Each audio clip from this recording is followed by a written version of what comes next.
தமிழ்நாட்டுல எல்லாமே சேஞ்ச் ஆயிடுச்சு. உங்க நகையையும் சேஞ்ச் பண்ணுங்க. உங்க பழைய நகைக்கு கிராமுக்கு 150 ரூபாய் கூடுதலா வாங்கி புது நகை எடுத்துக்கோங்க. அதே கம்மி சேதாரம் தான் உங்க லலிதால மட்டும்தான். ஆச்சி மசாலா. எந்த சமையலும் ருசி தேடும் ரகசியம் 20 ரூபாய். ஹாலிடேஸ்னாலே அது நம்ம ஜிடி ஹாலிடேஸ் தான். GT Holidays, South India's #1 travel brand. You know you are special when you're with GT Holidays. முதலமைச்சர் அவர்கள் ஆட்சிக்கு வந்த ஒரே மாசத்துல தமிழ்நாட்டிலேயே தன்னுடைய பெரம்பூர் தொகுதியை நம்பர் 1 தொகுதியாக மாத்தி காட்டிட்டார். எதுல நம்பர் 1 பாத்தீங்கன்னா, இன்னைக்கு தமிழ்நாட்டிலேயே மின்வெட்டுல நம்பர் 1 தொகுதி பெரம்பூர் தொகுதி தான். அதுவும் ஆளுங்கட்சிக்காரங்க என்ன தெரியுமா பேசிட்டு இருக்காங்க, அண்ணன் பவருக்கு வந்தா தமிழ்நாடு மாறும்னு பார்த்தோம், ஆனா அண்ணன் கைக்கு பவர் வந்த நாள்ல இருந்து தமிழ்நாட்டுக்கே பவர் போயிடுச்சு அப்படின்னு இன்னைக்கு ஆளுங்கட்சிக்காரர்கள் பேசிட்டு இருக்கிறாங்க. மாண்புமிகு மின்துறை அமைச்சர், மாண்புமிகு பேரவைத் தலைவர் அவர்களே, மாண்புமிகு முதல்வர் அவர்களே, மாண்புமிகு எதிர்கட்சி தலைவர் சொல்றப்ப தமிழ்நாட்டுக்கு ஏதோ மின்வெட்டு இருக்குன்னு சொல்லியிருந்தாரு. நாங்கள் ஒவ்வொரு நாளும் தமிழ்நாட்டில் எங்கெங்க எதனால மின்வெட்டு விழுதுன்னு நம்ம பப்ளிஷ் பண்ணிட்டே வரோம், டேஷ்போர்ட் பப்ளிஷ் பண்ணிட்டே வரோம். அதுல எதனால என்ன காரணம்னு சொல்லிட்டே வரோம். இந்த துறை ஏன் இப்படி இருக்குன்னு நாங்க ஏற்கனவே தெளிவா சொல்லிடுறோம். இந்த துறையோடைய இன்னைக்கு நிதிநிலை அறிக்கையில இந்த துறையில 2.5 லட்சம் கோடி கடன் இருக்கு. அது இல்லாமல் இந்த துறையில எந்தவித இன்ஃப்ராஸ்ட்ரக்சர் டெவலப்மெண்ட்டும் இவங்க கடந்த 5 ஆண்டுகள் 15 ஆண்டுகள் செய்யப்படவில்லை. இது சம்பந்தமாக விரிவான வெள்ளை அறிக்கை விரைவில் வெளியிடப்படும் நம்ம ஏற்கனவே சொல்லிடுவோம். அது இல்லாமல் இந்த துறைக்கு கடந்த 5 ஆண்டுகளாக எவ்வளவு பேர் ஆள் எடுத்தார்கள் என்று, எவ்வளவு பேர் வேலைக்கு ஆள் எடுக்கப்பட்டது என்பதையும் நாங்கள் இன்னும் ஒரு சில நாட்கள்ல இதற்கான விளக்கமாக வெள்ளை அறிக்கையை நாங்கள் கண்டிப்பாக வெளியிடுவோம். இந்த துறையில் பாத்தீங்கன்னா இப்ப வேக்கண்ட் மட்டும் 70,000 வேக்கண்ட் இருக்கு.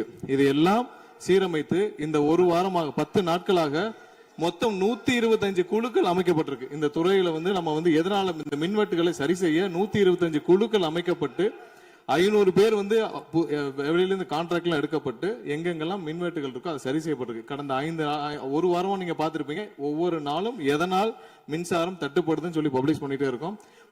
பொதுவாக குற்றச்சாட்டுகள் சொல்லுவதை தவிர்த்து விட்டு எங்க ஸ்பெசிபிக்கா எந்த நாள்னு சொல்லிட்டு பெரம்பூர்ல அதான் சொல்றோமே, பெரம்பூர்ல எத்தனை முறை மின்சாரம் தட்டுப்படுச்சு, எதனால தட்டுப்படுச்சு, எவ்வளவு நேரத்தில் அது சீர் செய்யப்பட்டது, சரி செய்யப்பட்டதுன்னு பார்த்திருக்கோம். எங்கெங்கெல்லாம் ஃபியூஸ் திருட்டுகள் நடக்கப்பட்டதோ அவர்களெல்லாம் கைது செய்யப்பட்டிருக்கிறார்கள். அதே மாதிரி வேற எங்கெல்லாம் சிசிடிவி இல்லாத இடத்தில் இருக்குதோ அங்கெல்லாம் ரோந்து பணிகள் அதிகரிக்கப்பட்டிருக்கு. கடந்த 10 நாட்களாக எங்கெங்கெல்லாம் தேவையில்லாமல் மின்வெட்டுகள் ஏற்படுத்தப்பட்டதோ, ஓவர்ஃப்ளோ லோடு அதிகமாக அனுப்பப்பட்டு அதெல்லாம் உடனடியாக சீரமைக்கப்பட்டிருக்கு. ஒவ்வொரு நாளும் குறைஞ்சது 50 to 55 இடத்துல மின்சாரம் தட்டுப்பாடு அங்கங்க மின்வெட்டு ஏற்படுது. சோ அதுல 35 இடத்துக்கு கீழேயாவது 1 மணி நேரத்துக்குள்ள சரி செய்யப்பட்டு வருகிறது. அதுக்கான டேஷ்போர்டுக்கு தெளிவாக எதிர்கட்சி தலைவர் பார்த்து விட்டு பேசினால் நன்றாக இருக்கும். மாண்புமிகு முன்னாள் அமைச்சர் மாண்பு உறுப்பினர் செந்தில் பாலாஜி அவர்கள். மாண்புமிகு பேரவைத் தலைவர்களே, எங்களுடைய எதிர்கட்சி தலைவர்கள் சொன்னார்கள் மின்வெட்டு சம்பந்தமாக. இப்போதைய அமைச்சர் அவர்கள் அது குறித்து கருத்துக்களை சொன்னார்கள். கடந்த 5 ஆண்டுகளில் சீரான மின் விநியோகத்திற்கு 393 துணை மின் நிலையங்கள் அறிவிக்கப்பட்டு அதற்கான பணிகள் பெரும்பான்மையாக முடிக்கப்பட்டு பயன்பாட்டிற்கு கொண்டு வரப்பட்டிருக்கின்றன. ஒவ்வொரு ஆண்டும் தேவைக்கேற்ப கூடுதல் மின் தேவை ஏற்படுகின்ற பொழுது அதற்கான ஏற்பாடுகள் செய்யப்பட்டு புதிய மின் உற்பத்தி திட்டங்கள் வரை அறிவிக்கப்பட்டு அது செயல்பாட்டுக்கு கொண்டு வரப்பட்டிருக்கின்றன. ஏறத்தாழ 90,000 மின்மாற்றிகள் கடந்த 5 ஆண்டுகளில் புதிதாகவும் பழுந்தடைந்ததையும் மாற்றி சீரமைக்கப்பட்டன. ஒரு அமைச்சர்கள் ஒரே நிமிஷம் சொல்லி முடிச்சார். அதாவது ஒவ்வொரு ஆண்டும் கூடுகின்ற பொழுது மின் தேவை கூடுகின்ற பொழுது அதற்கான ஏற்பாடுகளை நிர்வாக ரீதியாக செய்ய வேண்டியது அரசினுடைய கடமை.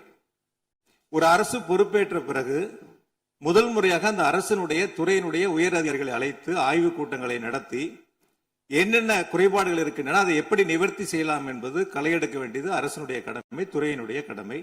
எனக்கு தெரிந்தவரை இதுவரை மின்துறையில் அந்த மின் விநியோகத்தில் இருக்கக்கூடிய துறையினுடைய அதிகாரிகள் ஆய்வுக் கூட்டங்கள் வரை இதுவரை நடைபெறவில்லை.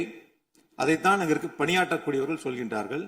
இப்பொழுது இருக்கக்கூடிய பணியாளர்களை வைத்துத்தான் கடந்த 5 ஆண்டுகளும் மிக சிறப்பாக எந்தவித மின்தடையும் இல்லாமல் சீரான மின் விநியோகம் வழங்கப்பட்டன. எனவே கடந்த காலங்களில் இருக்கக்கூடிய குறைகளை தொடர்ச்சியாக ஒரே கருத்துக்களை முன்வைப்பதை விட இந்த அரசு துறையினுடைய அதிகாரிகளை அழைத்து ஆய்வுக் கூட்டங்களை நடத்தி கடைமுறை வரை மின் விநியோகம் சீராக எடுத்து செல்வதற்கான முன்னெடுப்புகளை எடுக்க வேண்டும். எங்களுடைய எதிர்க்கட்சி தலைவர் துணை முதலமைச்சராக இருந்த பொழுது அவருடைய சேப்பாக்கம் திருவல்லிக்கேணியிலேயே பல்வேறு மின் திட்டங்களை தங்களுடைய திருக்கரங்களால் தொடங்கி வைத்திருக்கின்றார்கள்.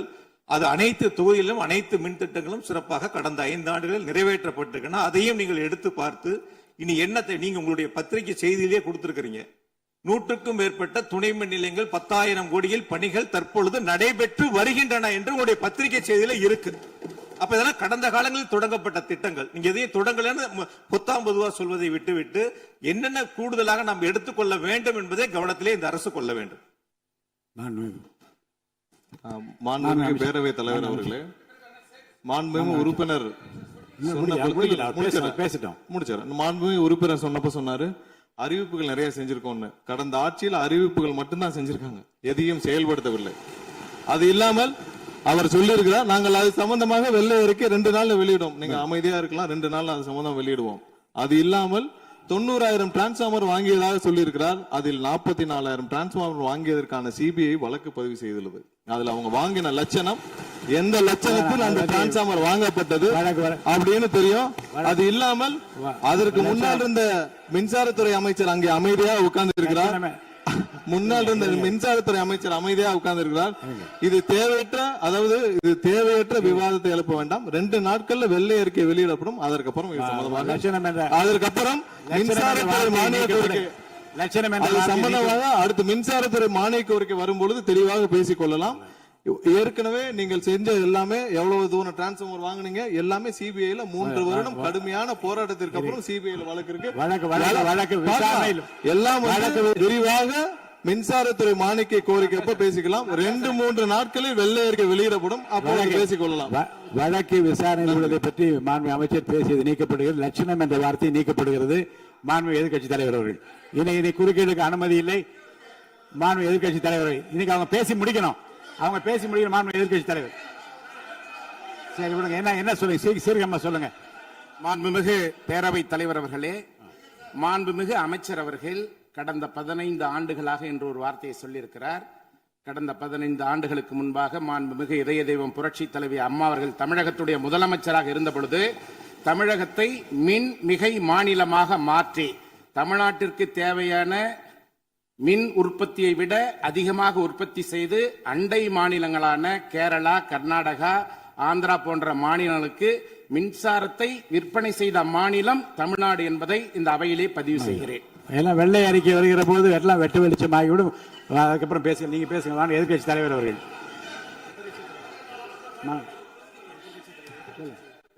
மாண்பு உறுப்பினர். மாண்பு பேரவைத் தலைவர்களே, மாண்புமிகு மின்துறை அமைச்சர் ஊடகங்களை நல்ல சிறப்பாக கையாளுறவர். கொஞ்ச நாள் அமைதியா இருக்காருன்னு பார்த்தா இன்னைக்கு இங்கேயும் அந்த முயற்சி எடுத்திருக்கிறாரு. எத்தனை கோடி கடன் இருக்கிறது இன்னைக்கு நேற்று இல்லை. இது சேவைத்துறை, போக்குவரத்துறை, மின்துறை, இதெல்லாம் சேவைத்துறை. லாப நட்டம் பார்க்குற விஷயம் இல்லை. கடன் இருந்தாலும் பொதுமக்களுக்கு மின்சாரம் சென்று சேர்கிறதாங்கிறது முக்கியமான பிரச்சனை. கடந்த 5 ஆண்டுகள்ல இந்த பிரச்சனை இல்லாம இதே கடனோடு இதே ஊழியர் பற்றாக்குறையோடு தான் செயல்படுத்தினோம். ஊழியர் பற்றாக்குறையை எப்படி சரி செய்வதுங்கிற பிரச்சனை எங்களுடைய ஆட்சி அமைந்த பொழுது கொரோனா உச்சத்தில் இருந்தது, பொருளாதார நெருக்கடி இருந்தது. அதையெல்லாம் படிப்படியாக சீரமைத்து அப்பொழுதுதான் நம்முடைய முன்னாள் மின்துறை அமைச்சர் சகோதரர் செந்தில் பாலாஜி அவர்கள் சொன்னது போல 95,000க்கு மேற்பட்ட டிரான்ஸ்பார்மர்ஸ் அங்கங்க நிறுவி இருக்கோம். அது எல்லாமும் போட்டோ எடுத்து அவர் எல்லாத்தையுமே ரெக்கார்ட் பண்ணி வச்சிருக்காரு. வேணா உங்களுக்கு அதெல்லாம் கொடுக்குறோம். சட்டமன்றத்திலும் எல்லோருக்கும் வழங்கப்பட்டது. அதே போல பெரம்பூர் தொகுதிக்கு பக்கத்து தொகுதியான எங்களுடைய தலைவர் தளபதி அவருடைய தொகுதியான குளத்தூர் தொகுதியில 220 kVA புதிய மின் நிலையம் துவக்கி வைக்கப்பட்டு அந்த பகுதி எல்லா பகுதிக்கும் சேர்த்துதான் சரி செய்வதற்கான வாய்ப்பு வழங்கப்பட்டிருக்கிறது. போய் நீங்க கொஞ்சம் ஆய்வு பண்ணுங்க. அடுத்தது ஃபியூஸ் கேரியர் திருடு போனதை சொன்னார். ஒரு சிறப்பான காட்சியை வெளியிட்டார்.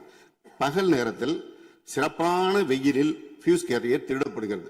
அப்ப திருடு போனது ராத்திரிக்கு தான் கரண்ட் ஆஃப் ஆகுது. எங்கேயோ சர்க்கியூட்டை கரெக்ட் பண்ணி வச்சு அதுல டைமர் வச்சிருப்பாங்க பிறகு. இங்க புடுங்கினா ராத்திரி 7 மணிக்கு மேலதான் அங்க கரண்ட் ஆஃப் மாதிரி டைமர் வச்சு ஃபியூஸ் கேரியர்லாம் புதுசா வந்திருக்குதாங்கிறது எங்களுக்கே சந்தேகமா இருக்கு. பேரவைத் தலைவர் அவர்களே கொஞ்சம் இருங்க. ஒரு புகார் சொல்லுகிற போது இந்த ஃபியூஸ் கேரியர் முன்னவர் மாண்புமிகு பேரவைத் தலைவர் அவர்களே, முன்னாள் மின்துறை அமைச்சர் விளக்கத்தை சொன்னார். அதையே நீங்கள் கோடிட்டு நீங்களும் பல்வேறு விளக்கங்களை சொல்வது இந்த சபையில் உடைய நேரத்தை போக்குவது மட்டுமல்ல, சபைக்கு மீண்டும் உங்களுக்கு பதிலளிக்க வேண்டிய நேரம் இருக்கிறது, எதிர்க்கட்சி தலைவர் அவர்கள் பேச வேண்டிய நேரம் இருக்கிறது. ஆகவே நீங்கள் இந்த நேரத்தை தவிர்த்து நீங்கள் பேசுகிற போது இந்த கருத்துக்களை சொல்லலாம். மாண்புமிகு எதிர்க்கட்சி தலைவர் அவர்கள் நீங்க பேசலாம். முடிச்சிட்டீங்க. ஃபியூஸ் கேரியர் திருடுவது மட்டும் இல்ல, தனிப்பட்ட நபர்களுடைய மோட்டார்ல இருக்கிற காப்பர் வயருக்காக திருடுவது என்பது காலங்காலமாக நடந்து வருவது. ஏதோ ஃபியூஸ் கேரியர் வந்து அதுல இருக்கிற காப்பருக்காக திருடினாங்கன்னு இப்போ ஒரு கண்டுபிடிப்பை வெளியிட்டு இருக்கிறீங்க. இது தனியாருக்கு நடப்பது, அரசுக்கும் நடப்பது. ஆனால் அந்த ஃபியூஸ் கேரியர் எந்த நேரத்தில் திருடப்பட்டது என்ற காட்சியை நீங்கள் தான் வெளிப்படுத்தினீர்கள். அதற்கும் இதற்கும் சம்பந்தம் இல்லை. எனவே வெளியில பேசுற மாதிரியே சபையில் பேச வேண்டாம் என்பதை தயவு செய்து கேட்டுக்கொள்கிறேன். நேரத்தை பத்தி அவை முன்னவர் சொன்னீங்க. நம்முடைய அவைத்தலைவர் தான் 50 நிமிஷமா பேசிட்டு இருக்காரு. நாளில் ஒரு பகுதி நேரம் அண்ணன் தான் பேசிட்டு இருக்காரு. அப்படி திருப்பி பேசுங்க. மாண்புமிகு எதிர்க்கட்சி தலைவர் அவர்களே, அவைத்தலைவரை பற்றி சொல்லவே கூடாது, சபையில் இடம்பெறக்கூடாது என்பதை தெரிவித்துக் கொள்கிறேன். நக்கீரன் டிவிக்கு சப்ஸ்கிரைப் செய்யுங்கள். உங்கள் ஆதரவே எங்கள் பலம். ஆசிரியர்களுக்கு நண்பனாகவும் மாணவர்களுக்கு ஆசானாகவும் திகழும் தேர்வு வழிகாட்டி. ஒவ்வொரு பாடத்திற்கும் அனுபவமிக்க ஆசிரியர்களின் துல்லியமான தெளிவான விடைகள். CNC இருக்கு, தேர்வு பயம் எதற்கு? இது தீரன் பப்ளிஷிங் ஹவுஸ் விற்பனை வெளியீடு.